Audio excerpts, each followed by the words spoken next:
up, guys? How y'all doing today? Well, baby, if you are Drake, you just embarrass yourself even worse, y'all. Drake is trying to beat the A minor and BBL Drizzy, right? He's trying to beat all these accusations and hurry up and get back on tour because, baby, he is losing Lucian Grange money by the minute, right? You know what? At the end of this video, I'm going to do a breakdown on how when Kanye said told Drake, you just like a house slave for Lucian Grange. The way and why Drake was bragging about touring so much, but why literally he is on borrowed time. I'm going to put that at the end where this guy actually breaks down what the touring schedule was like, why it's so hard to break out of their contracts, and how artists really are, if you get a bad deal or even a good deal, indentured servants. But before that, can we laugh a little bit? Because Drake is literally still mad about Kendrick Lamar destroying his career. I would be too, right? Do you know this fool is trying to reclaim BBL Drizzy? And he did it on a new song or single with Sexy Red. Now, let me just say this. The song is trash. I don't care what type of Drake fan you are. The song's trash. At least Drake's verse is trash.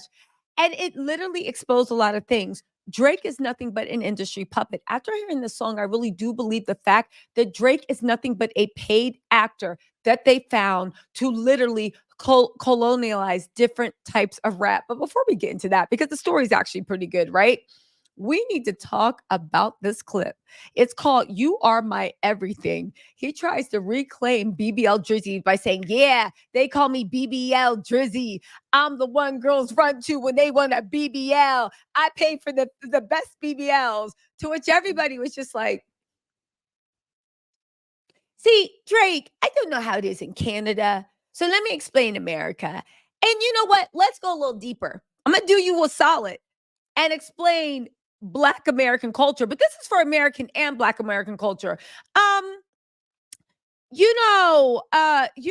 are laughing at you.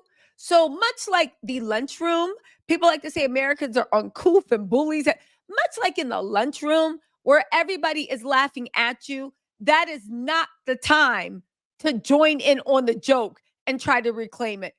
That's the time you try to knuckle up or you leave the room because you're not going to stand there while everybody's laughing at you and laugh along. Laugh along.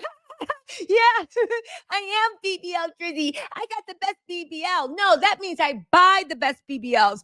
Drake, what are you doing? Now, let me just say this, right? Because I'm looking at the comments. I'll read you some. You got to hear the whole song. It's on Apple's Music, right? Listen, Sexy Red is rapping on it.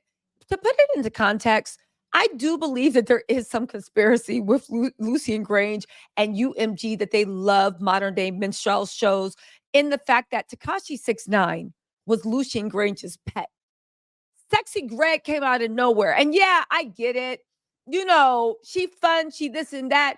But some stuff that she was saying, she was just sitting on the thing, lying. You could see, and granted, she was lying for the thing. Like the interview when she talked about the most romantic thing somebody did was rob somebody for her. But you could tell she was literally being tongue in cheek, but people believed her.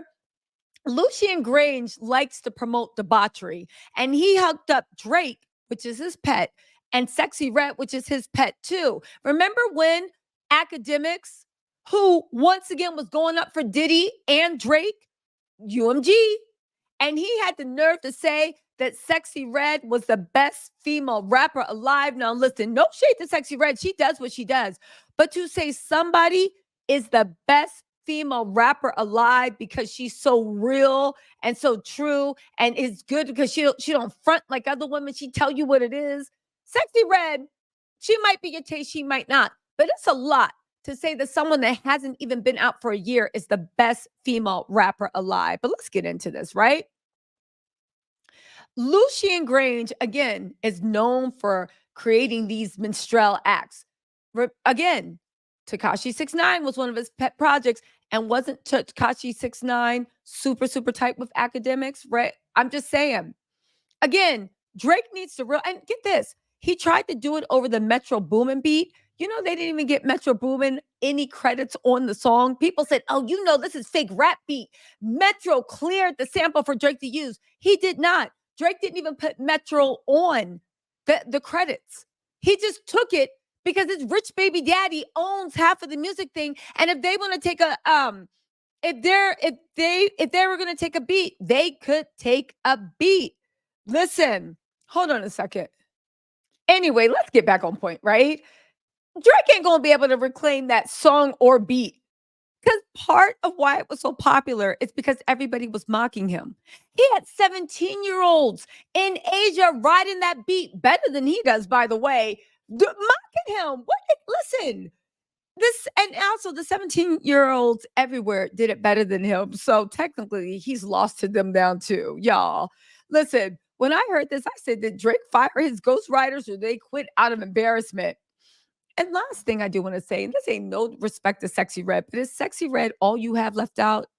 If you were going to break your silence, I'm looking at these lyrics and make your comeback song. This is who you choose to do it with. Like anybody would have been better because Kendrick Lamar said, when I see you with Sexy Red, I believe you see two bad bitches, right? And it shows. But here's the one thing I do want to say, right? I want to say a shout out to Kendrick because he played some Gemini mind games. Because think about it, Sexy Red and St. Louis was Drake's next career move.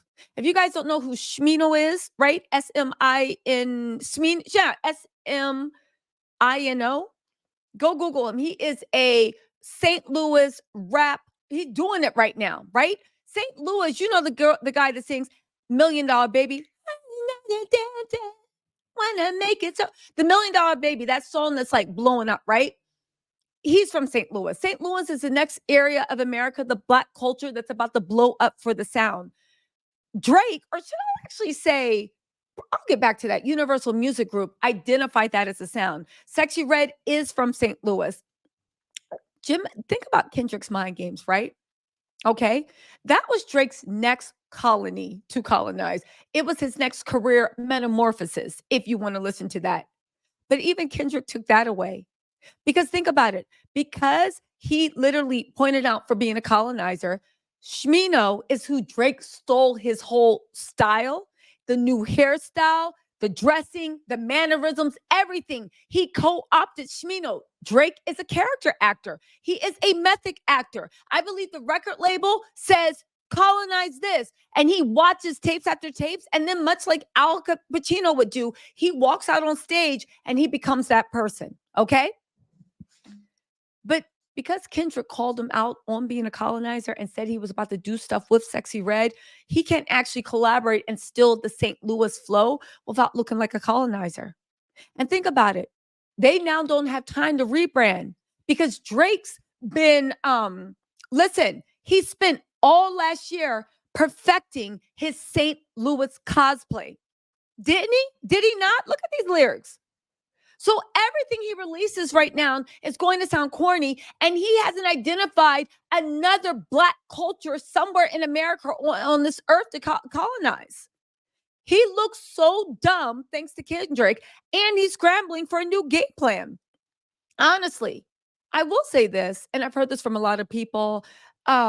The label, I think that Drake is nothing but a paid actor, right? He can rock a beat, he can rap a little, but I think that at the end of the day, I think that Lucian Grange and the A&R, the artist development of like what's new, develop creative, I think that they actively go out to see what the emerging sounds are, the emerging markets, right?